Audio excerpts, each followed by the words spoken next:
E bine, doamnelor și domnilor, nu ratați acest moment. În România nu a reușit să fie prezentată această expunere a lui George Friedman din toamna anului trecut, din diverse rațiuni. George Friedman este un analist, așa cum spuneam, extrem de important. Este șeful CEO-ul Geopolitical Futures și de-a lungul timpului a reușit să aibă o influență covârșitoare asupra multor politicieni americani și asupra multor zone de decizie. Ei bine, veți vedea o porțiune care vă poate ajuta să înțelegeți mai bine ce se întâmplă acum, din perspectiva americană.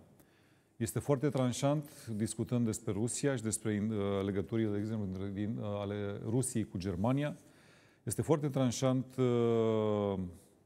atunci când se referă la Europa și explică de ce SUA și Europa nu sunt chiar cele mai bune prietene, deși trebuie să conviețuiască și trebuie să acționeze împreună.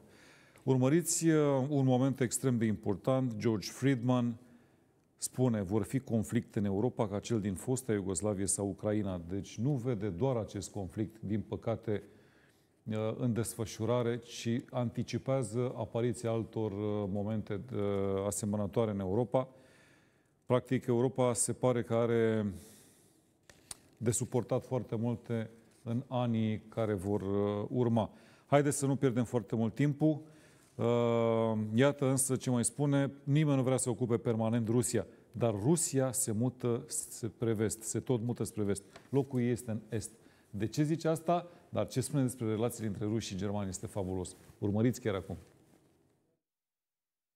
No place is really Pacific for very long. I mean, neither the United States, we have constant wars, okay? Europe will, I suspect, not return to the 31 years, but it will return to humanity. They will have their wars, they will have their peace, they will live their lives. It will not be 100 million dead, but the idea of the European exceptionalism, I think, is the one suffering the first death. There will be conflict. There was conflict in Yugoslavia, and there's certainly conflict now in Ukraine. As to the relationship to the United States, we no longer have a relationship with Europe. We have a relationship with Romania, we have a relationship with France. There is no Europe to have a relationship with. Yes, the gentleman in the fourth row over here. Excuse me. Is Islamic extremism really the major threat to the United States? And will it die on its own, or will it keep growing? It is a problem to the United States. It is not an existential threat. It has to be dealt with, but it has to be dealt with proportionately. We have other foreign policy interests. So, the primordial interest of the United States, over which for a century we have fought wars, the First, Second Cold War, has been the relationship between Germany and Russia, because united they are the only force that could threaten us, and to make sure that that doesn't happen. Yes, right here in the middle, please. Mr. Friedman, thank you for your analysis. Very much appreciated. If you are in Ukraine right now, what do you do? Do you look to Europe, or do you look to yourself? Where do you look? What's next for Ukraine? Well, the first question you ask yourself, are you a Ukrainian speaker or a Russian speaker? Because Ukraine contains both. The Ukrainians do not want a federation. What you do, if you're a Ukrainian, is essentially reach out to the only country that will help you, which is the United States. Last week, 10 days ago, General Hodges, Commander U.S. Army Europe, visited Ukraine. He announced that U.S. trainers would now officially be coming, not just unofficially coming. He actually pinned medals on Ukrainian fighters, which by protocol of the military is not the way. Foreigners don't get to pin on, medals. But he did, showing that this was his army. He then left, and in the Baltics announced that the United States would be pre-positioning armor, artillery, and other equipment in the Baltics, Poland, Romania, and Bulgaria, which is a very interesting point. So the United States, and now yesterday the United States announced that it would be sending weapons. Tonight, of course, they denied it, but they are. The weapons will go. In all of this, the United States has acted outside the context of NATO. Because NATO has to have a 100% vote. Any one country can veto anything. And the Turks will veto it just for giggles. The point is that the United States is prepared to create a cordon sanitaire around Russia. Russia knows it. Russia believes that the United States intends to break the Russian Federation. I think that, as Peter Lorre put it, we don't want to kill you, we just want to hurt you a little bit. Either way, we are back in the old game. And if you go ask a Pole or a Hungarian or a Romanian, they live in a totally different universe from a German. And they live in a totally different universe from a Spaniard. So there is no commonality in Europe. But if I were a Ukrainian, I would do exactly what they're doing. Try to draw the Americans in. Next question, please. Yes, all the way in the back there. Given the weaknesses that you're describing, both in Europe but also in Southern Asia and likely in East Asia itself, is it appropriate or even practical for us to be continuing to push the boundaries of the American empire, if you will, to the edges beyond the areas of those kinds of internal problems? The United States has a fundamental interest. It controls all the oceans of the world. No power has ever done that. Because of that, we get to invade people and they don't get to invade us. It's a very nice thing. Maintaining control of the sea and control of space is the foundation of our power. The best way to defeat an enemy fleet is to not let it be built. The way the British managed to make certain that no European power could build a fleet was to make sure the Europeans were at each other's throats. The policy that I would recommend is the one that Ronald Reagan adopted toward Iran and Iraq. He funded both sides so they would fight each other and not fight us. This was cynical.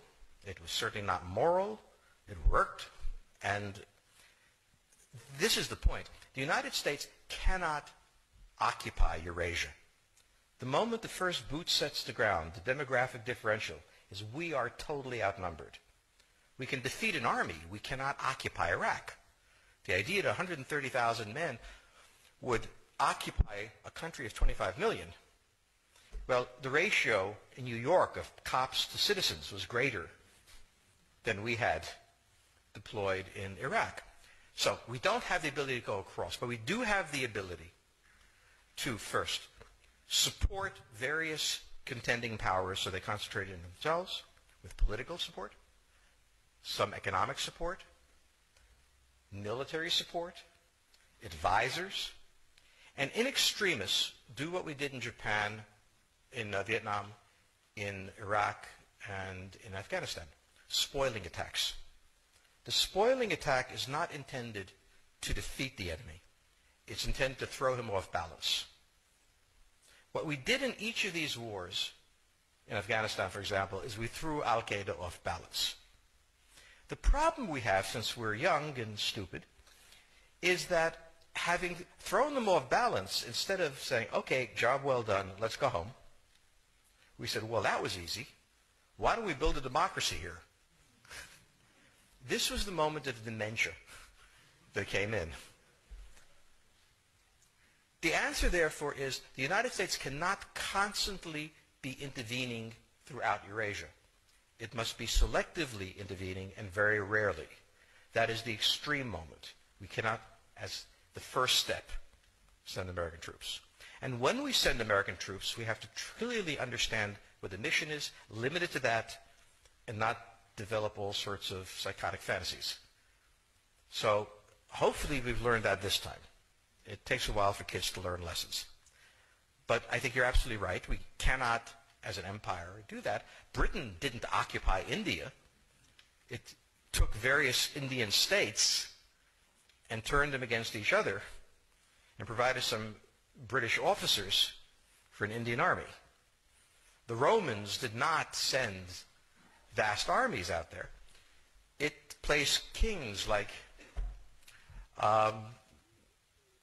various kings created under the emperor And those kings were responsible for maintaining the peace. Pontius Pilate was an example. So empires that are directly governed by the empire, like the Nazi Empire, failed. No one has that much power. You have to have a level of cleverness. However, our problem is not yet that. It is actually admitting that we have an empire. So we haven't even gotten to that point where we don't think we can kind of go home and it'll be over and done. And so we're not even ready for chapter 3 of the book. We are a very young empire. We don't even want to think about being an empire. We want to go home and, have libertarian dreams. It won't happen. We have time for maybe one more question. We've taken a lot of questions from men this evening. Are there any women in the question that would like a... Yes, the Consul General from Croatia. Croatia. Stephen Hughes, the Consul General from Croatia. I think as a student of history, you'd remember we lived in personal union for 700 years or so. And people speak of Yugoslavia. They never speak of Croatia and Hungary spending 7 centuries together. Sorry, this is a digression.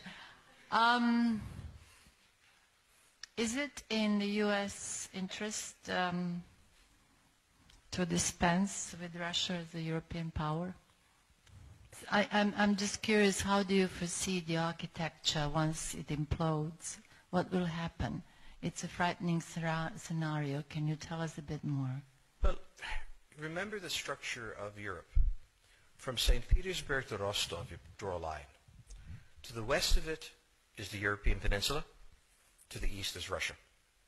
No one has ever permanently occupied Russia. But Russia has always moved westward. Now it's its furthest point east. The line, incidentally, is roughly the border of the Baltics, Belarus, and Ukraine. The question on the table for the Russians is, will they retain a buffer zone that's at least neutral?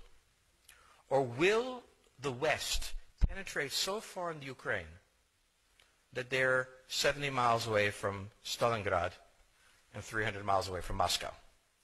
For Russia, the status of Ukraine is an existential threat. And the Russians cannot let go. For the United States, in the event that Russia holds onto the Ukraine, where will it stop?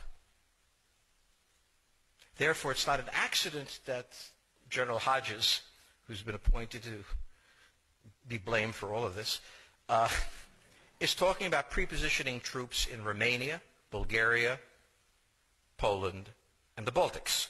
This is the intermarium, from the Black Sea to the Baltic, that Pilsudski dreamt of. This is the solution for the United States. The issue to which we don't have the answer is, what will Germany do? So the real wild card in Europe is that as the United States builds its cordon sanitaire, not in Ukraine, but to the west, and the Russians try to figure out how to leverage the Ukrainians out, we don't know the German position. Germany is in a very peculiar position. Its former Chancellor Gerhard Schroeder is on the board of Gazprom. They have a very complex relationship to the Russians. The Germans themselves don't know what to do. They must export. The Russians can't take up the export. On the other hand, if they lose the free trade zone, they need to build something different. For the United States, the primordial fear is Russian capital, Russian technology, German technology and German capital, Russian natural resources, Russian manpower, as the only combination that has for centuries scared the hell out of the United States. So how does this play out? Well, the U.S. has already put its cards on the table. It is the line from the Baltics to the Black Sea. For the Russians, their cards have always been on the table. They must have at least a neutral Ukraine, not a pro-Western Ukraine. Belarus is another question. Now, whoever can tell me what the Germans are going to do is going to tell me about the next 20 years of history. But unfortunately, the Germans haven't made up their mind. And this is the problem of Germany always. Enormously economically powerful, geopolitically very fragile, and never quite knowing how to reconcile the two. Ever since 1871, this has been the German question, the question of Europe. So to answer my faithful colleague of 700 years of empire, where Hungary and Croatia was joined, I didn't think you enjoyed that much.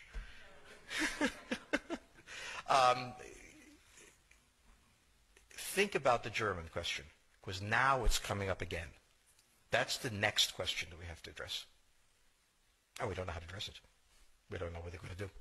And unfortunately, that's all we have time for this evening.